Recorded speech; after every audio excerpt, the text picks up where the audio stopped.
e confiar. Porque Deus vai ser a resposta para esse moço, para essa moça. A oração pode mais, gente. Olha, a oração ela traz respostas em situações inesperadas, de modo inesperado, por meio de pessoas inesperadas. Eu vivi uma experiência de um dia tão difícil e tão cheio de graça para mim, que você não vai acreditar. Como é que pode um dia de tanta provação e penúria ser um dia de tanta graça? Eu morava em São Paulo, ali na Zona Norte, em Santana, e a Rose estava grávida de 8 meses. Nós não tínhamos o berço do neném, não tínhamos nada.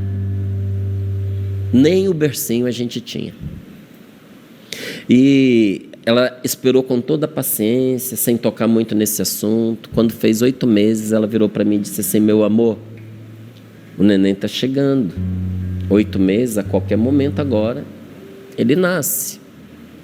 E a gente não tem um bercinho. Como é que nós vamos fazer?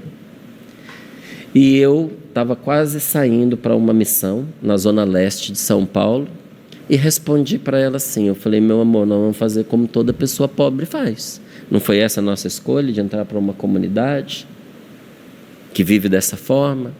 Falei: nós vamos colocar um plástico no chão para não passar umidade, vamos colocar um papelão limpinho, bem cortadinho, vamos colocar um cobertorzinho para ficar macio, e aí a gente, acho que o colchãozinho a gente consegue comprar. A gente põe o colchãozinho, a casa é muito limpinha, você é muito asseada, então vai dormir no chão. Aí você imagina uma mãe que vai ter o seu primeiro filho ouvindo uma coisa dessa, né? Essa praticidade masculina levada ao extremo, né? Quase sou crueldade. Exatamente, quase cruel a resposta. Mas não era cruel porque era sincera. Não pense que eu estava assim, iludido e enfeitando, não, ou brincando com ela, não. Era o que a gente tinha. Aí ela olhou para mim como quem não acreditava no que estava escutando, e eu rapidamente corrigi, disse: e a outra coisa que nós podemos fazer é rezar. E pedir a Deus, a saída pela tangente ali, né? Rezar, vamos pedir a Deus. Mas aquilo ficou dentro do meu coração. E eu a caminho lá da Zona Leste, porque era uma noite de preparação para o Pentecostes. E eu tinha 1h30 para pregar e para rezar naquela noite. A igreja estava lotada, mas eu não sei o que aconteceu entre o padre e as pessoas que estavam organizando o encontro. E o padre estava muito chateado com eles e sabotou a noite do encontro. E você tem 20 minutos. Ele estava brincando comigo. Essa era a verdade. Falei: tá bom. Na hora que eu percebi que ele estava brincando comigo, aí é que eu levei a sério mesmo. E olha, desci mesmo e me humilhei. Falei: eu vou fazer exatamente o que esse homem está dizendo. Vou fazer. É o único jeito. Não adianta a gente pegar e se opor de forma orgulhosa, agressiva, malcriada. Não, deixa ele me pisar, não tem problema não. Eu falei: sim, senhor, eu vou fazer para deixar. Aí daqui a pouco veio mais uma pessoa e disse: o padre está chamando você lá dentro. Aí eu fui, ele estava na sacristia. Aí eu disse: padre, eu não me importo de participar da missa. Eu estou feliz de participar da missa.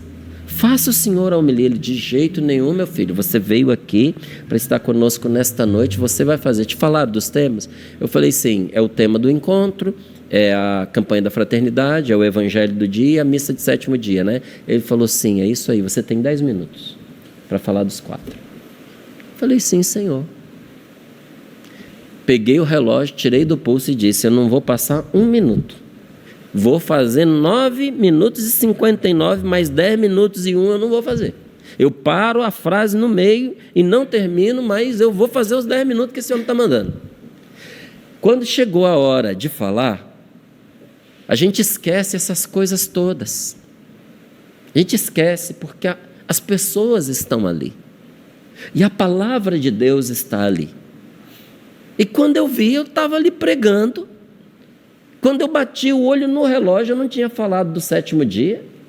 E eu não tinha 2 minutos e meio. Então os meus olhos correram os bancos da frente e eu vi uma mulher sentada chorosa. Eu falei, é ela. Eu falei, pelo tipo de choro, deve ser o filho dela. Porque ninguém me falou nada. Então eu virei para aquela senhora e disse, minha senhora, é a senhora quem veio para a missa do 7º dia? Aí ela fez com a cabeça que sim. Aí eu perguntei, foi seu filho que morreu? Aí ela disse, sim. Só isso.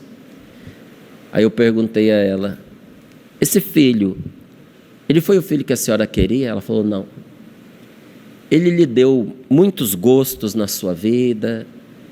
Ela, não, ele me deu muitos desgostos. Falei, seu filho fez a senhora sofrer? Ela, muito.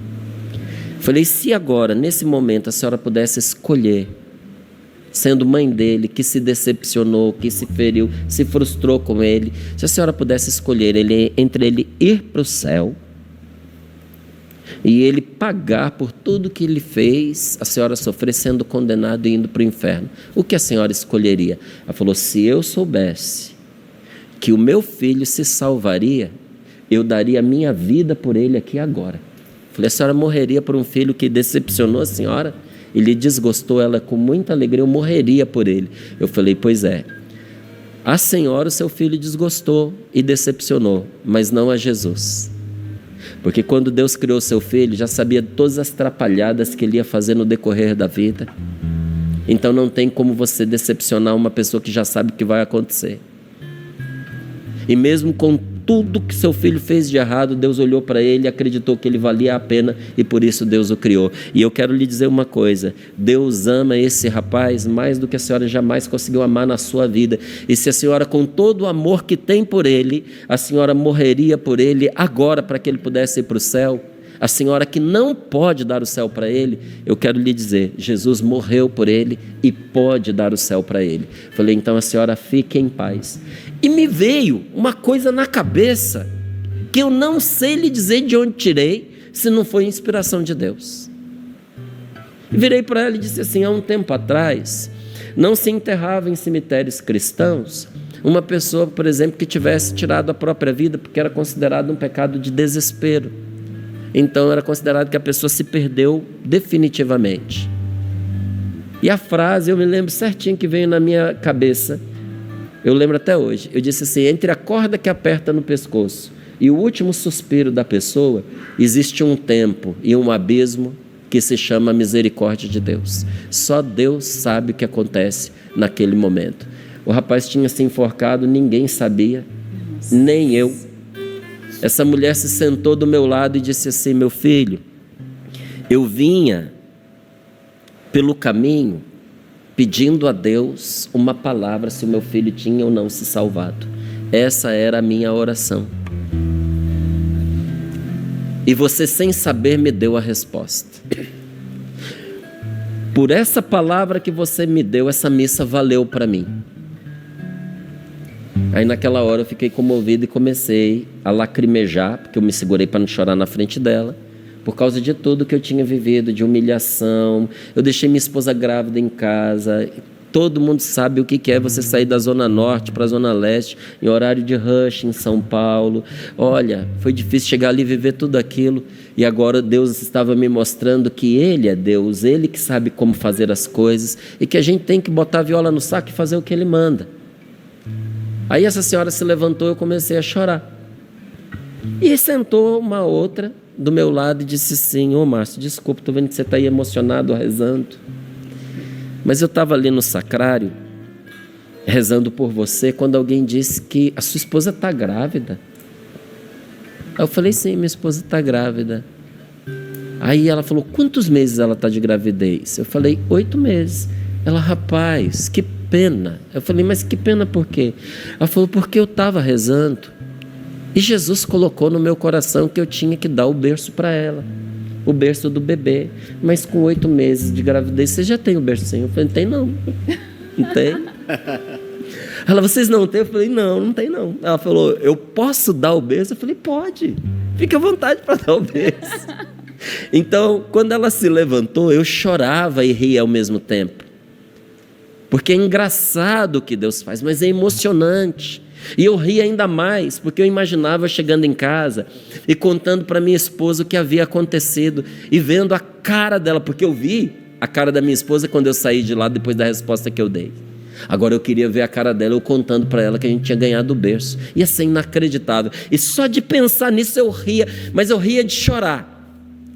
Aí estava louvando a Deus porque aquela senhora resolveu ter os filhos dela mais tardiamente, né? Porque ela já era uma pessoa de meia idade. Falei, graças a Deus, vou herdar o bercinho.